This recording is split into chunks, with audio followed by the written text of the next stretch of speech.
Welcome to VoteProPot-Cast, brought to you by VoteProPot.com. So are you guys gonna watch the Super Bowl this year? Hell yeah. I don't care who's playing, but I'll watch it. Well, that Super Bowl party at your house, that was pretty fun. I've kind of lost my my appetite for NFL, which is weird because it was used to be the only thing I was really into. Yeah. And now I'm just kind of meh. Me too. But I haven't watched the last 3 Super Bowls. Well, I've watched maybe a little bit of the last 3, but we'll get back to the Super Bowl business a little bit later. Welcome everybody to VoteProPot-Cast. We're here in episode 27. Wow. Yeah. And we're glad you're here to join us. Today, we are going to hear part 2 of Jay's interview with Keith Stroup, the founder and now legal counsel of NORML, the National Organization for the Reform of Marijuana Laws, for those of you who aren't familiar. And we've got a lot of other things to cover today. First, Andrew's going to start us off with a story about a Harvard professor and the entourage effect. I have an interview with Dr. Lester Grispoon, who's a Harvard professor who's a pioneer in marijuana science. He wrote a book back in 1970 about how we should re-examine our view of cannabis during the Nixon administration, which didn't earn him a lot of fans. I guess in fact, Nixon even singled him out, and it caused him not to get ever made a full professor. He retired as associate professor, even though. But in a recent interview, Dr. Lester Grispoon was saying how he was talking about the entourage effect, and you might have heard me talk about this, and that's the whole plant as medicine, as a form of therapy. That's the CBDs and the THC and the terpenoids, and together they work. Now, people have always called it the entourage effect, but now Grispoon's saying that's not really accurate. Because entourage implies one thing that moves with a group around it, whereas with cannabis, it's really 3 things that work together. So he's now renamed it Therapeutic Ensemble. Much more marketable. I like that. I like that ensemble. Right. You just don't want a solo artist. You want a 3-piece act. Right. You at least want drums, bass, and guitar. Who needs a keyboard? Who needs keyboard? We don't need no stinking keyboard. You're a funny guy, Andrew. You're a funny guy. Yeah. Phil's a keyboard player, for those people who don't know. Now, we're talking about the whole plant as therapy. Now, if you take the whole plant, you get all 3 of these compounds. But sometimes people are getting processed oil that has distilled out some of especially the terpenoids.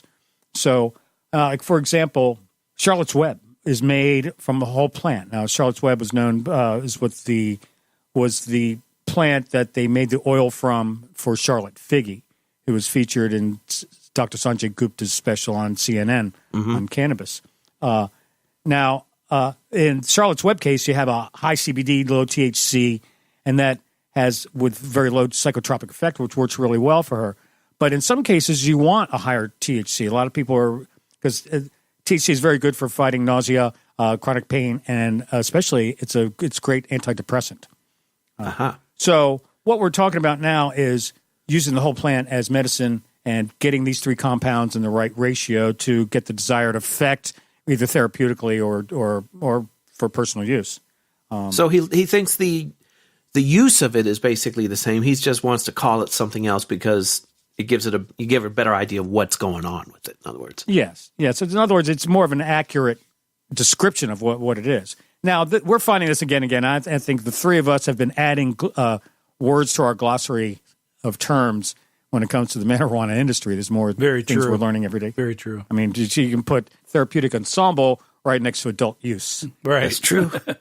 Yep. Yeah, we're hip to the lingo, man. He said one thing that really stuck out. He said that cannabis is remarkably non-toxic.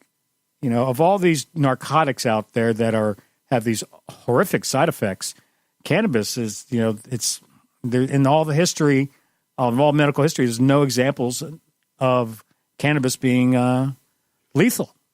Right. Or having, horrific side effects. Yeah. Serious, sometimes fatal occurrences have not happened.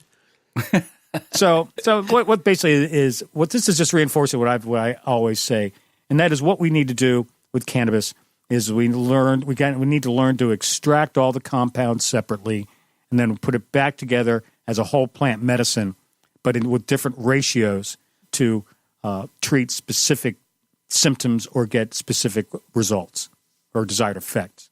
Well, but anyway, Dr. Lester Grispoon, who in the interview went on to say when he first experimented with cannabis, he did it because of peer pressure, and the person that pressured him into smoking it was Dr. Carl Sagan. Mr. Cosmos himself. I love it. I thought that's great. So apparently right now, the only way that we're learning to get different strains to treat specific conditions is by our growers putting different strains together to get the right different ratios of compounds. They just want to be able to predict a consistent effect.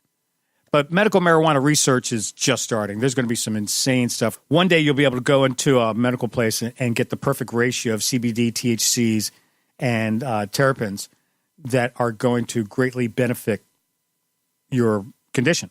And as long as the CBD and THC have these terpenoids in them, they will be therapeutic. Well, if you want to weigh in on this or another topic, or whether a band needs a keyboard player, or whether a keyboard player needs a band, or anything else, check us out at VoteProPot.com.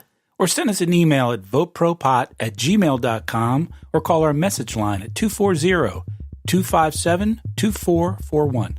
And please like and follow us on Facebook, Twitter, and LinkedIn. Just do a search for Vote Pro Pot. And if you're a keyboard player, stop playing over my bass line.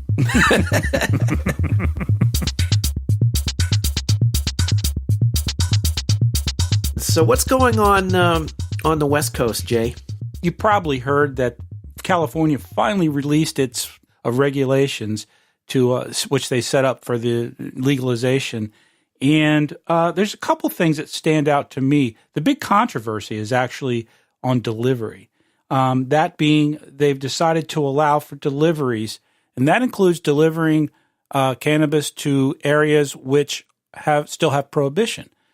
Just like alcohol, when prohibition ended, there were still states and local jurisdictions that let prohibition exist. So dry counties, dry cities, dry states at the time. There's some to this day. Yeah, but didn't dry counties and dry states meant you couldn't buy it there? Right. But if you lived there and went outside the county and brought a bottle of whiskey home, it was legal. I don't know. That's a good question. But in California, it depends on what county you're in. It's in California. Or other places. It is illegal to possess or have cannabis in these certain jurisdictions. Well, the regulations say that you're allowed to deliver to these designated areas, and that's causing a lot of controversy. And of course, the reason behind it is if you have someone that's sick that lives in west of Bakersfield, somewhere 100, 200 miles, 300 miles away from a dispensary, how are they supposed to get their medical cannabis? And so that's the idea. So anyway, that's raised a lot of controversy, and that's still going on and being disputed. The other issue I see is the taxes. The black market is still in California because the taxes are so high. In some jurisdictions, it's as high as 50%. When you put state and local taxes and other fees and whatever else they call it, it's still a frickin' tax. So that's the other issue. But anyway, they finally did, in being California, that it couldn't just be the most necessary regulations. They had to come up with just hundreds of pages. So it's going to take a while for the businesses as well as the residents to kind of decipher what the hell it all means. And some are still doing that. The lawyers, the accountants, everybody's still trying to digest it and figure out how it's going to affect them. But Keith Stroup, who we interview, talks about this somewhat, about what he feels are necessary regulations. The most basic, keeping it away from underage people, kids, setting an age limit is obviously important, but also things like labeling and testing and making sure that the cannabis is safe, that it doesn't have mold, it doesn't have pesticides. But of course, California has just gone way beyond that, as you would expect. So we'll see how it shakes out over the period of the next year or so as everybody kind of figures out what's actually in it. Well, this is why we need Vote Pro Pot, because when these legislators are writing up regulations like this, we need the public to stand up and make noise and go, guys, that's not what we want. That's a great point. Right. And if you want us, we need to vote for you again. Don't do that. Yeah, all legalization is not created equal. Yep. That's right. Yeah. And the other thing is they should deliver with drones, man. Like Amazon. Oh, so just so as a side note, there is a company out in California now that is giving free weed out to furloughed federal employees that are furloughed medical marijuana patients. So if you're furloughed, you can get free weed. Sounds like a marketing scheme to me. And here I am working for the state government like a schnook. That sucks. No, it doesn't. I like my job, but that's cool. You know, these furloughed peoples, man. I'm feeling less and less sorry for them every day. They're getting all kinds of goodies. Plus, they're going to get paid for all their back pay when they go back to work. They're going to get all that money. But what about the contractors? No, you're right. Well, you're not right. so much. Not so That's much. another story. That's very true. Getting back to this whole Super Bowl 53 thing, you know, one of the things that everybody seems to love about the Super Bowl, even when you have Super Bowl parties, the people who aren't even into the football, they love the ads. And of course, we're going to get the commercials just the same, every year. And what are you going to get? Well, you're going to get Pepsi. All that sugar and acid in your stomach. You're going to get a lot of Budweiser, all that alcohol. And they're going to, have several things, Bud Light, but what you're not going to see is an ad for medical marijuana, because CBS has decided to ban that particular public service announcement. And this story from Esquire magazine kind of lays it all out. According to Esquire, a cannabis company called Acreage Holdings that counts John Boehner, yes, that John Boehner, as one of its board members, submitted storyboards for an ad about medical marijuana to CBS to run during a commercial break. And Acreage Holdings said it received a rejection email from CBS saying, quote, CBS will not be accepting any ads for medical marijuana at this time, end quote. Well, at this time in America, 33 states plus the District of Columbia have voted to legalize medical marijuana, despite the fact that it is classified still as a Schedule I controlled substance. The article goes on to say a Quinnipiac University poll found that 89% of U.S. adults are in favor of medical cannabis. 66%, as we know, are in favor of adult use. But 89% of adults are in favor of medical cannabis use. Football players themselves are slowly opening up about how it helps them manage their pain in the place of prescription drugs, and cannabis is being studied as a treatment for CTE, which is, the brain damage caused by concussions. However, CBS's broadcasting standards prevent it from accepting cannabis-related advertising, a CBS spokesperson told USA Today. So this is all about standards and practices, and I understand that. CBS is certainly within its right to accept or reject whatever advertising that it wants. This quote, we're not particularly surprised that CBS and or NFL rejected the content, Acreage president George Allen, no, not that George Allen, said, and that is actually less a statement about them and more, we think, a statement about where we stand right now in this country. So where do we stand in this country when 89% of Americans, adult Americans, are in favor of using medical cannabis, and one of the big three broadcast news companies or broadcasting companies is not on board at all, is just flat out of hand rejecting it. Have you seen any reason from CBS for why they rejected it? Standards and practices. That's all it is. It's just we're it's not part of our standards. Well, there are laws that you can't have cigarette advertising on billboards or television, radio, or magazines. And I know in Maryland, the dispensaries cannot advertise in newspapers or television or radio. Right. So I could see that. But then again, I mean, how many Budweiser commercials are there on the Super Bowl? You know, I mean, and also, has anyone seen? I highly suggest you watch the ad because it's more of a heartfelt plea to understand the positive effects medical cannabis can have. Yes, if you go to our Facebook page, Vote Pro Pot, you'll see you can see the ad there. We've got that posted up there, but you can Google it and you'll find it. It really is. You're right, Andrew. It's very a touching, expose. The ad itself, it shares stories of 3 medical marijuana users. One is a boy with Dravet syndrome, and it shows the little kid going through one of his many, many seizures, and it's really horrible. Also, a man with an opioid addiction who was able to kick it, and a veteran who lost part of his leg while serving. They say medical marijuana helped them overcome the symptoms and the pain that were dominating their lives.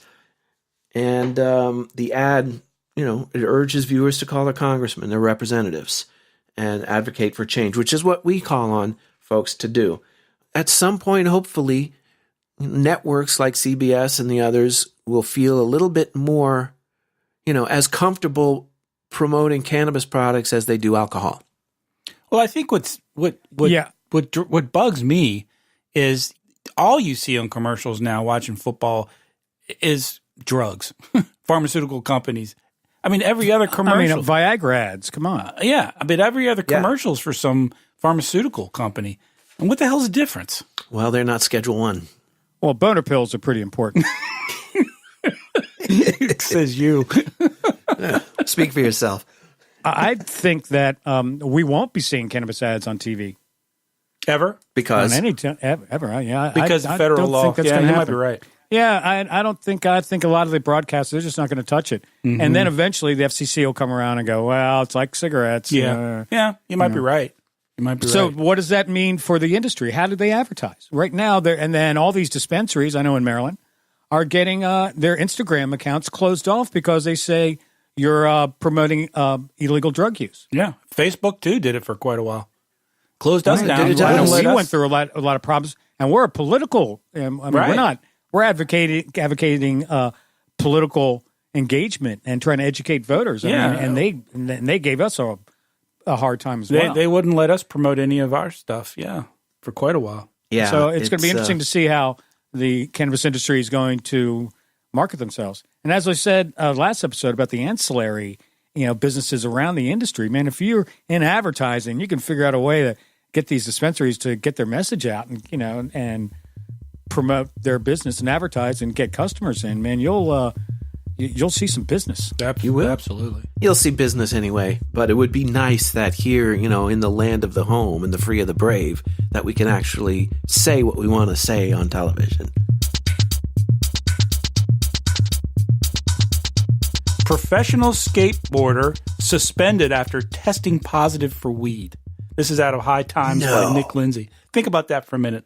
If they're gonna drug test for cannabis skateboarders, and the reason of course the reason, are there any skateboarders out there that don't? I know, weed? Right? I don't think so. Well, I think the issue is that skateboarding is going to be in the next Olympics. So therefore, they fall under the jurisdiction of the USADA as far as drug testing. So this kid, I say kid to us, Corey Scott Janu, today officially accepted sanctions after testing positive for cannabis. He's reportedly the first American skateboarder to receive a suspension for having THC in his system. That's hard to believe. He must be the first one tested. Yeah, that must be. So anyway. Now, I don't mean to malign skateboarders. I mean, is it because it's such a performance-enhancing drug? No, it's because it's because in the Olympics they have standardizations for drug testing, and THC is still on that list. So, I thought that the Olympic Committee sort of eased up on that. Didn't they? No, that wasn't the Olympics. That was the soccer thing, whatever the hell it is. what is it? Okay, the World Cup. That was the that's World right. Cup. Okay, Yeah, right. that was That's right. different. But didn't a couple Olympics ago, there was a snowboarder, I believe, who after winning a medal failed the drug test for cannabis. They took away his medal, but then they gave it back to him. Yeah, I don't know. I don't remember that. Remember that story? You give people just a little bit of authority, and they gotta. All I know is if they're Goes to going to their start head. testing skateboarders for THC, I think I might start skateboarding because I might be the only one in the Olympics. I mean, skateboarders. Yeah, really. That's right. Could be some guy with a skateboard with training wheels up there. But you'd lose your drug test too, Jay. So that's 60-year-old guy, You'd fail. 60-year-old guy with arthritis out there on a skateboard, and he Yeah. wins the gold, baby. well, he can't do any of the moves, but he's the only one there. So great. Well, the whole skateboard surfing, West Coast California thing they've always been stereotypical, chronic pot users. Well, stoners, yeah. Man, I mean, Not that there's anything wrong with that. Spicoli. Yeah. Spicoli. He was a skateboarder. He was. Well, no, he was a surfer. No, don't you remember when he jumped out of the van? All the Yeah, he always had the skateboard. and and he dropped the Oh, skateboard. and took yeah. off. Well, I mean, if you can surf, you can probably skateboard. So I can't do either one. It says, in large part, the changes come as a result of skateboarding becoming an official Olympic sport. The first time skateboarding will be at the Olympics is at the upcoming Tokyo 2020 Games. So that's the reason. Well, go USA. Yep. Well, I think cannabis, the whole cannabis issue, and it's bigger than just in the United States. It's spreading all over the world. And I think another big one is going to be cannabis in sports. I mean, I think we could probably do a whole show on that. Yeah. And I know, we sure could. And we've touched on it many times on our podcast. There have been calls for the NFL to remove THC from their banned list because so many football players test positive. I mean, like Phil said in an earlier show, it's kind of a shame. This guy has a contract for millions of dollars, and he's a gifted athlete, and he smokes a joint 3 weeks ago at a party, and he tests positive, and he can't play. And he's suspended. It's ridiculous. But what about using a topical cannabis cream on his injured knee or CBD. sore muscles? Yeah. Right, and has no psychotropic effect at all. And the he's able to get up and rebound and return to the field quicker and healthier. Mm-hmm. And the hell's wrong with that? Well, plus the fact that if they test him today and he smoked weed 2 weeks ago, he's going to test positive, and that's not fair. He's not under the influence now. But he's going to test positive for using the topical as well. Right. Or a CBD oil or anything like that. Well, change is slow, and I think these sports organizations are not going to lead the way. I think they're going to follow, and in such time as the federal government here in the United States does something about legalization, they're not going to get out in front of the federal government. Mm-hmm. The NFL and the other sports leagues and the Olympic Commission, all those things, they're going to be kind of waiting to see, and they're not going to lead on this. I just don't predict that they will. The only other sport I can think of is roller derby. I think cannabis is legal in roller derby. And what else? Ping pong? Oh no, probably not. What if ping pong? What are some of the favorite stoner sports? I wonder what sports people really like doing. Frisbee. There you go. Frisbee. Ultimate frisbee. That was a big stoner sport. Hacky sack. That's a big stoner sport.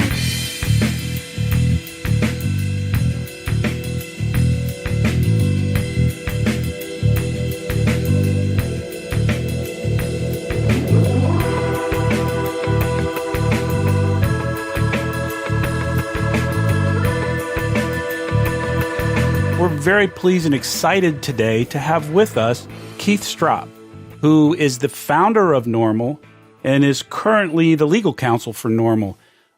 Keith, welcome to the show, and thank you so much for your time. Thank you. It's my pleasure. And switching gears a little bit, the 2018 Farm Bill, and it's how it relates to CBD, hemp, rather. The FDA claims that CBD is a drug ingredient. And so they say you can't use it without their permission, essentially, or without their approval. Where does that stand, and how do you see that?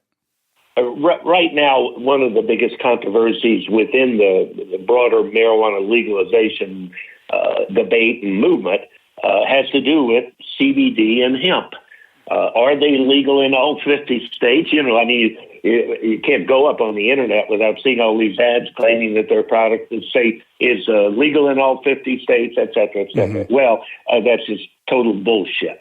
There is no version of CBD that's legal in all 50 states. I see. There are some states that have legalized under state law CBD, but that doesn't change the fact that it's still illegal federally. And as the FDA made clear, even with the new Farm Bill Act, mm-hmm.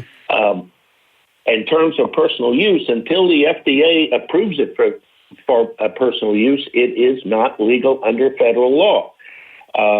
Now, what is legal, industrial hemp, if it is being grown under a contract with a state university as part of the provisions of that farm bill. In other words, they didn't just say anybody can grow industrial hemp. It has to be as part of a state-approved research program and in conjunction with a state university. But more than 30, last time I looked, 35 states have already taken advantage of that. They have actively set up these programs. And so in terms of the importance of industrial hemp, we used to call it, right. I think you're going to see it's just going to continue to be more popular. It'll be used in more ways than anyone's thought of even now. And that's all very positive. It's a new industry. It'll be hundreds of thousands of jobs. I think a lot of family farmers may be able to continue to stay on the farm and support themselves because they need a new crop. Right, exactly. And industrial hemp will provide that. So it's an exciting time for the hempsters, the people who focus on that part of the issue. We've got a couple of people on our board of directors who do nothing but hemp, including CBD and stuff. But as I say, I realize there's a debate. There's a number of people who are claiming, and I'm sure they really believe it, that CBD is legal under federal law and that the FDA is wrong, et cetera. I just would say that move cautiously because it is, for example, I think it was yesterday, may have been the day before, the FDA seized CBD products from a store in Phoenix, and absolutely, and issued a statement. Now, at the time I saw, they hadn't made any arrests, but if they seize your inventory, then it'd be kind of hard to run a business that way. I missed that story. Wow. So, be cautious, those of you who are out there and who are believing that hemp is legal or CBD is legal in all 50 states. Well, of course, the ultimate goal of NORML, I assume, is for federal legalization. Well, I'll tell you what our ultimate goal has always been is full legalization, including, we think, the consumer needs to be able to obtain his marijuana in a safe and secure setting. We want a regulated market. We want the marijuana to be safe, meaning it needs to be tested in a state-certified laboratory. We want to make sure there's no dangerous molds or pesticides. We want to know it's labeled accurately, at least as to the THC and the CBD. And I think the more we learn about the terpenoids, probably it would be good to know the major terpenoids in that strain. But in the end, what we're looking for is we want marijuana smokers to be treated fairly in all aspects of their lives. We don't want them discriminated at work because they have THC in their system, unless there's some showing that they went to work in an impaired condition. Sure. Then the fact that you smoked on the weekend should not cause you to lose your job next week. Right. For those of us who are long-term smokers, you would test positive for 6 or 8 weeks. Right. But you're only high for literally 6 or 8 weeks. Even a casual smoker, oftentimes up to a week, will test positive. But you're only high maybe 60 to 90 minutes after you smoke. So same thing with DUIDs. We don't want people charged with DUIDs and getting records and thrown in jail and everything else without some showing that they were impaired, not just that they had THC in their system. We need impairment testing that's easy for police to use on the roadside. It's in all of our interest to be able to identify those drivers who are impaired and get them off the road. But that doesn't mean just because you smoke marijuana on the weekend that when you go into work on Monday, or you got to worry you might get pulled over by the police. And by the way, the other area like that is child custody. I get calls all too frequently at NORML from young parents, and some nosy neighbor has smelled what they thought was marijuana, and they called the child welfare agency for that state. And almost always the first thing they do is demand a home inspection. That is, they presume that if you're a marijuana smoker, you have a filthy home that might not be safe to raise children in. Now, all right, we can all jump through that hoop, but that's an incredible hostile presumption. And they also almost always require the parents to pay for and take both a parenting course and the drug abuse course. Wow. And those are not any more sophisticated than they were in the 50s and 60s. Is that right? They're just trying to scare your pants off. So at any event, there are lots of nuances today where in some of the states, at least, we're no longer worried about being arrested and put in jail. We've gotten over that. But that doesn't mean there isn't a lot of work to do before we're treated fairly. Absolutely. And it's probably a great time to mention that the NORML website, that's normal.org, it's just fantastic. It's just a wealth of information. I use it every day. But there's the section on there for lawyers. So if you are in a bind, in some places in the Deep South, there are other places, there are still issues that come up, as you mentioned, Keith. NORML is a great place to start. Click on the law button, and I'm sure you guys are there to steer them in a direction towards an attorney that can help them out. Is that right? Yeah, absolutely. I think we have somewhere around 550 criminal defense lawyers that belong to the NORML Legal Committee. Now, these are private lawyers. Of course. So only they can decide which cases to accept and what fee to charge, et cetera. But I'll tell you, I don't think I've ever known a criminal defense lawyer. And when I did practice for a few years, that was the area I was practicing in. I've never known any of them who don't do a certain amount of pro bono work, because you inevitably you have people come to see you who, when they tell you the story, you just simply have to try to help them, whether they have money or not. And so, even if you aren't rich, I would urge you go to this list of NORML Legal Committee attorneys on our website from that state. They're listed alphabetized by their hometown, so you can find somebody, hopefully, that's close to where you were arrested or where you have to go to court. But that gives you a great place to start anyway. Great advice. I'm only going to keep you a couple more minutes. I know you're busy, but I wanted to ask you about the States Act. That's the Strengthening the 10th Amendment through Entrusting States Act that Cory Gardner and Elizabeth Warren have put forth. How do you feel about that? What are the chances? Well, it's sort of a legislative version of the Cole Memo. If you remember, under President Obama, it was a major step forward. It was a major step forward when the Justice Department just acknowledged the conflict between state and federal, but said for various reasons, they listed a number of them, we are not going to use our limited federal resources to interfere with people if they're operating legally under state law, which was a major, major step forward. Well, of course, under Trump and then under former Attorney General Sessions, one of the things they did was to revoke the Cole Memo. Now, in fact, they did not appear to change their actual enforcement. I'm not aware of any example where Sessions actually used the feds to go in and interfere with someone who was operating legally under state law.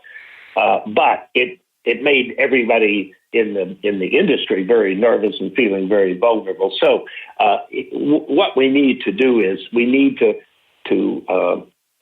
none of us want the federal government dictating marijuana policy. We simply want the federal government out of the way. So ultimately, I would like to see marijuana taken totally off the Controlled Substances Act and have it removed from federal law altogether. And those states that want to maintain prohibition, they can still maintain prohibition at the end of alcohol prohibition. Yeah, sure. A number of states had prohibition laws for another decade or so. But eventually, you can imagine, they're all going to go away. Right. But again, there are two different proposals right now. There's that States Act, and I forget the other one is HR 420, I think, at any event, in which we would we wouldn't dictate what the states do. We would simply assure that the federal government did not interfere with those states that wish to be creative in how they deal with their marijuana policy. And yes, I think I don't think we're more than 2 or 3 years away from having enough support to pass that. I think, frankly, if we could get it through the Republican Senate, I think Trump probably would sign it. Yeah. But I think for the moment, I think the Republican Party's not there yet. enough. I doubt we. Yeah, not in the Senate. We're getting closer and closer in the House. And again, we used to have maybe one marijuana reform bill a year introduced in Congress. I think this year there's like 20 bills lined up. That's something. It's enormous number of bills. And the major ones are summarized on our website, and we make it easy for citizens to voice their support. So what happens when we're 100% legal? What happens with NORML?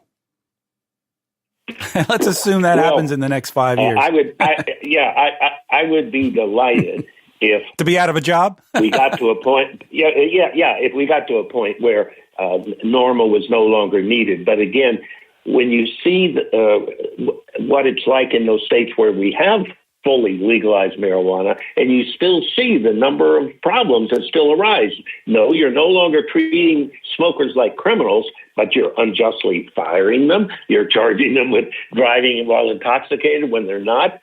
You're challenging their child custody rights.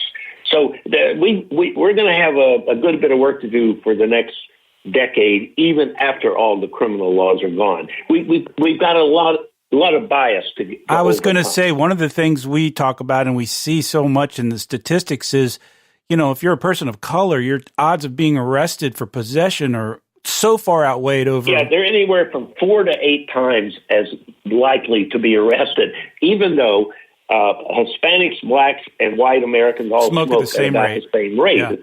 Yeah, it's about 14%. That's crazy. But the minorities are anywhere from 4 to 8 times more likely to be arrested. And by the way, because of that, you've got places like New York City where they just finally said, to hell with it. They're no longer going to make any marijuana arrests for possession or use, even public use. They haven't legalized it. They're just not going to arrest anybody any longer. And the reason was because they were looking at their own data.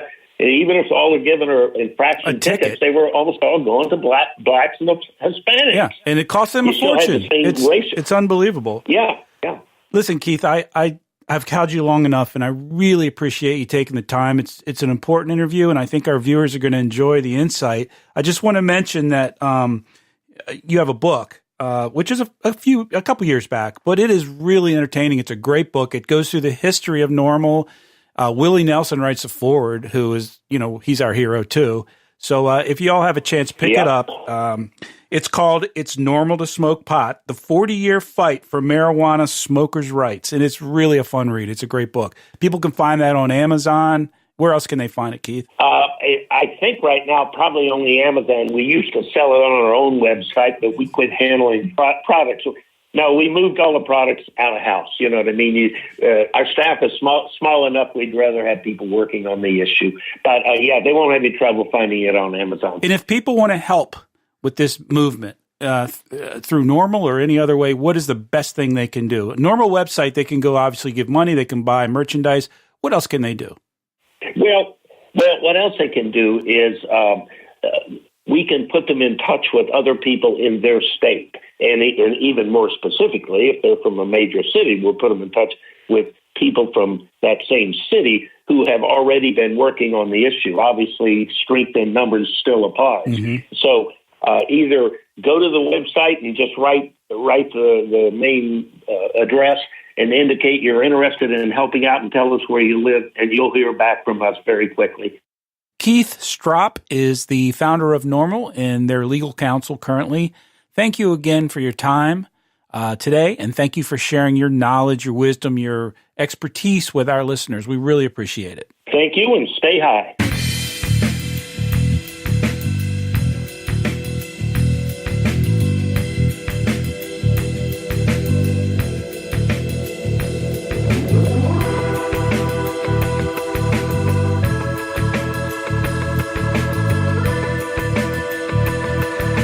Well, we're glad you were able to join us today, and we were very happy to have Keith Stroup from NORML and to get his perspectives on what we might expect in cannabis legislation in 2019 and beyond. We hope that you will keep active, keep informed, and keep involved, and check us out at VoteProPot.com. Or send us an email at VoteProPot@gmail.com. Please leave us a message at 240-257-2441. And please like and follow us on Facebook, LinkedIn, and Twitter. Just do a search for VoteProPot. Wish I was up in Vancouver at the Cannabis Cafe, smoking good old Sensimilla at the beginning of the day. But here I am in New York City, hiding out in Central Park, getting kidnapped by the police today sometime before dark. But I wish I was up in Vancouver at the Cannabis Cafe, smoking good old Sensimilla at the beginning of the day. The judge looked down upon me, frowned. He said, "Kid, get on your way. Just don't start out your morning with espresso and a J." I said, "I wish I was up in Vancouver at the Cannabis Cafe, smoking good old Sensimilla at the beginning of the day."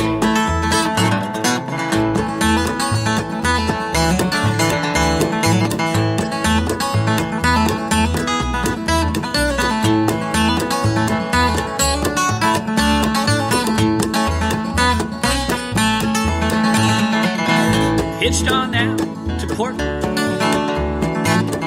caught a ride up to BC, took the bus over to the neighborhood to have a bowl with my coffee.